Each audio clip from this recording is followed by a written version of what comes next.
আসসালামু আলাইকুম ফ্রেন্ড, আজকে নিয়ে আসলাম আমার ছাদ বাগানের ড্রাগন ফলের একটা মিনি ভ্লগ ভিডিও। এবার গাছের যত্ন নিতে একটু দেরি হয়েছিল, সেই কারণে গাছের ফলও একটু দেরিতে এসছে। যারা মার্চ বা এপ্রিল মাসে গাছের যত্ন নেয়, গাছকে খাবার দেয় দ্রুত, তাদের তাড়াতাড়ি ফুল ফল চলে আসে। আমার এবার জুলাইয়ের প্রথমের দিকে বা মে মাসের লাস্টের দিকে আমার ফুল ফল এসছে।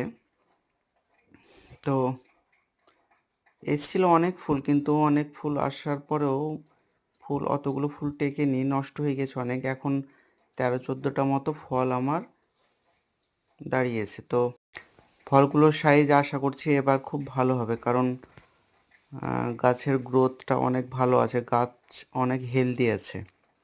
তো হেলদি গাছের ফল অবশ্যই মোটা মোটা হবে বা বড় সাইজের হবে। আর আমার নতুন গাছে এবার একটা ফল এসছে, গতবারে লাগানো সে গাছে একটা ফল এসছে, হয়তো আরও আসবে আগামীতে।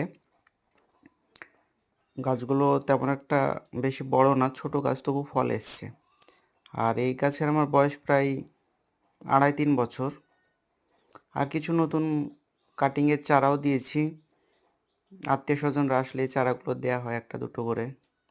এখানে কিছু দেয়া আছে। এই যে দেখুন, ফলের সাইজ খুব সুন্দর হয়েছে। এই যে ফলের সাইজ খুব সুন্দর, ফলের সাইজ। এই ফলটা তো প্রচুর মোটা হবে মনে হচ্ছে, আরও মোটা হবে, খুব সুন্দর ফল। আর এখানে দুটো ফল একসঙ্গে এসছে, ওই কারণে ফল দুটো একটু ছোট সাইজের। গাছ হেলদি আছে, আশা করি ভালোই হবে। ভিডিওটি দেখার জন্য ধন্যবাদ। টাটা।